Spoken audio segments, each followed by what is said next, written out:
Saya Valentina Sitorus bersama Anda di Sapa Indonesia Pagi. Saudara, ada 8 orang yang meninggal akibat digigit anjing gila di Kabupaten Sintang, Kalimantan Barat. Pemerintah Kabupaten Sintang mencatat sepanjang Januari hingga Juni 2023, kasus meninggal akibat rabies sebanyak 12 orang di Kalimantan Barat, sehingga telah ditetapkan sebagai kejadian luar biasa. Jumlah kasus kematian warga akibat digigit anjing gila hingga menyebabkan rabies di Sintang, Kalimantan Barat terus bertambah. Baru-baru ini setidaknya ada 8 orang yang meninggal akibat rabies ini. Dinas Kesehatan sedang berupaya untuk menyiapkan logistik vaksin anti rabies dan serum anti rabies untuk didistribusikan ke puskesmas yang ada di Sintang. Meski stok serum anti rabies tersisa 7 vial, Dinas Kesehatan Sintang akan terus fokus penanganan dan pencegahan penyakit rabies. Berdasarkan data dari Dinas Perkebunan dan Peternakan Provinsi Kalimantan Barat, korban meninggal ada 12 orang, terhitung sejak Januari hingga Juni 2023 di Kalimantan Barat. Sedangkan populasi hewan penular rabies ada 214.000 ekor lebih. Dan untuk mengetahui informasi lebih lanjut penanganan KLB rabies di Sintang, Kalimantan Barat, kita sudah terhubung dengan Kepala Dinas Kesehatan Sintang, Bapak Edi Harmaini. Selamat pagi, Pak Edi, salam sehat selalu. Pagi Mbak Valen, salam sehat juga. Iya Pak Edi, sebelum kita bicara soal seperti apa cara untuk eliminasi rabies ini pada manusia begitu ya, dan juga seperti apa tindakan yang sudah dilakukan oleh pemerintah Kabupaten Sintang, ini mungkin bisa diceritakan Pak, awalnya muncul kasus rabies di Sintang, Kalimantan Barat ini seperti apa Pak Edi? Ya, makasih Mbak. Makasih, selamat pagi semua pemirsa. Jadi munculnya kasus rabies ini di Sintang khususnya itu ketika bulan Januari. Kita dimulai bulan Januari kemarin. Nah, ya ada satu yang meninggal. Kita langsung menetapkan KLB. Oke, saat itu seperti apa Pak kondisinya? Satu orang meninggal itu terdeteksi memang di pelosok atau seperti apa? Dan penanganannya seperti apa saat itu? Ya, kita penanganannya karena memang satu orang yang tersebut adalah Pak Albertus Riko pada bulan Februari, ya mohon maaf Pak, bulan Februari, 25 Februari 2023 kemarin. Nah, karena memang keterlambatan penanganan diberikan Pak, karena memang jauh di Desa Kemantan, Kecamatan Sepau kemarin. Nah, biasanya masyarakat rata-rata yang meninggal adalah karena keterlambatan dibawa ke pasien case terdekat. Sampai saat ini datanya seperti apa Pak? Ya, ada 8 orang datanya memang agak menyebar dari kecamatan-kecamatan. Ada kecamatan Ketungahulu, ada kecamatan di sekitar perbatasan. Kemudian ada satu yang terakhir dari kecamatan Serawai, agak ke arah timurnya. Rata-rata terlambat dibawa ke pasien case sudah seminggu, bahkan ada yang sebulan dibawa ke pasien case kita. Oke. Saat itu kalau misalnya setelah koordinasi dengan fasilitas kesehatan tingkat pertama begitu ya Pak, Vaskes pertama, kondisi korban seperti apa Pak? Apakah memang lukanya ini tidak kelihatan? Jadi ini kan kadang juga warga ini bisa dibilang menyepelekan gitu ya, karena luka nggak kelihatan, nggak ada rasa nyeri atau seperti apa, makanya mereka menganggap enteng permasalahan ini.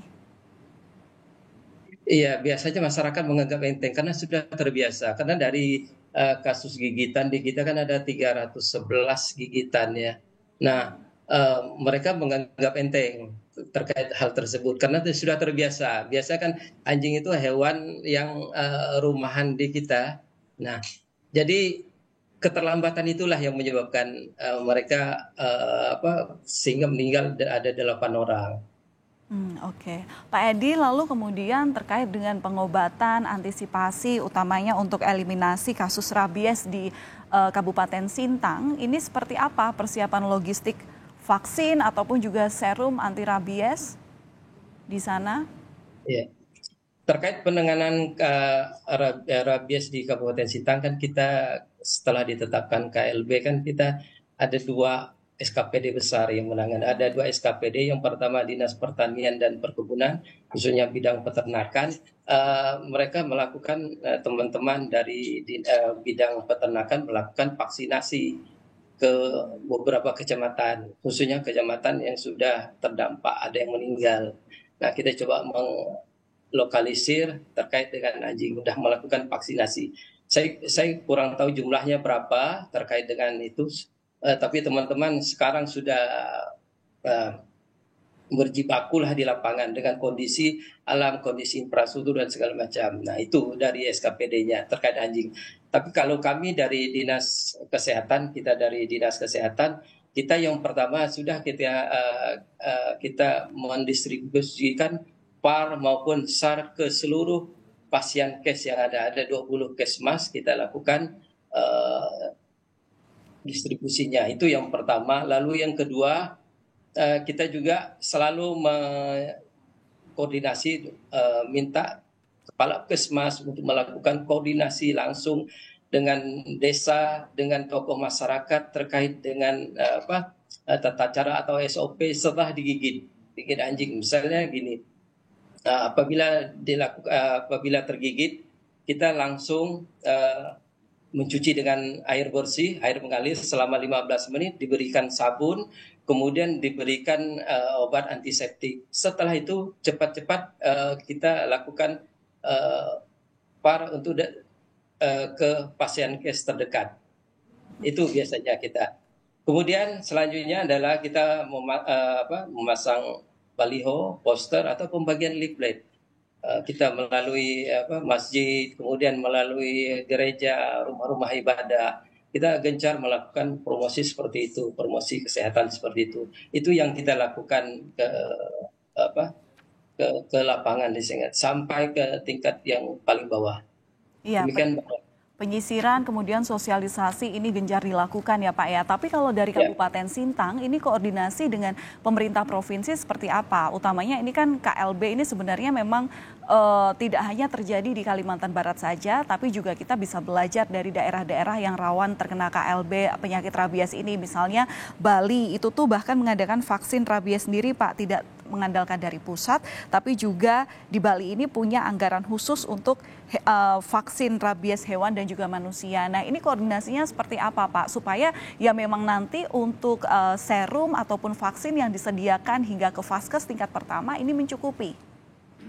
Ya, kami selalu berkoordinasi dengan Dinkes Provinsi terkait dengan pertama terkait dengan keberadaan PAR atau SAR yang ada di kita di masing-masing Kesmas di setiap kecamatan. Nah, di kita ada dapat bantuan dari pemerintah provinsi terkait dengan PAR itu ada 500 vial, kemudian SAR ada 10 vial. Kita tinggal menunggu kiriman. Tapi di kita di tingkat lapangan itu masih ada. Setiap pasien kes kami selalu koordinasi, selalu berhubungan dengan kepala Kesmas untuk selalu melaporkan berapa sisa PAR atau vial atau PAR atau SAR yang ada di masing-masing pasien kes kita. Kita selalu seperti itu. Secara berjenjang mereka melaporkan kita juga melaporkan ke Dinkes Provinsi. Oke, Pak Edi, tadi saya juga tertarik dengan pernyataan Anda bahwa ketika ada satu kasus di sebuah kecamatan, katakanlah begitu, langsung ada melakukan lokalisasi begitu. Nah, ini apakah memang ada rabies centernya atau seperti apa, Pak? Kita belum ada rabies centernya di sini, tapi kita secara fungsional Dinas Peternakan itu langsung lokalisasi, langsung melakukan vaksinasi terhadap hewan peliharaan yang ada di lapangan. Nah, kami ketika itu ditetapkan ada satu meninggal, kita harus sudah siap-siap. Kita komunikasi dengan teman-teman puskesmas di masing-masing kecamatan untuk selalu waspada. Jadi masing-masing kecamatan kepala puskesmasnya itu selalu siap terkait dengan ketersediaan vaksin yang ada di masing-masing puskesmas. Kemudian mereka juga kita minta di setiap kesempatan untuk selalu melakukan promosi kesehatan terkait dengan rabies ini. Itu yang kita lakukan. Oke, baik.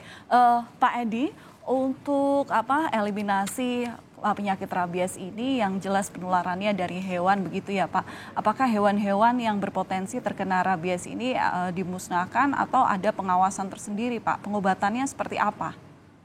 Ya, kita kerjasama dengan pemerintah desa, kemudian tokoh masyarakat. Yang pertama kita melakukan sosialisasi seperti yang saya sampaikan tadi. Lalu yang kedua, kita minta mereka untuk mengandangkan. Jadi tidak dilepas liarkan seperti itu, mengandangkan. Lalu yang mengandangkan karena gini, untuk mempermudah ketika kita melakukan vaksinasi. Kemudian yang kedua, untuk mencegah mereka bisa menggigit menggigit manusia khususnya. Oke. Pak Edi, jadi kalau untuk update data terbaru, ini di luar pasien yang meninggal dunia, ini kami konfirmasi, kami minta penegasan ada 8 orang ya Pak di bulan ini, dan yang data yang mereka masih dirawat ada berapa dan seperti apa untuk penanganan terkait penyembuhan kondisi pasien yang saat ini mungkin masih dirawat?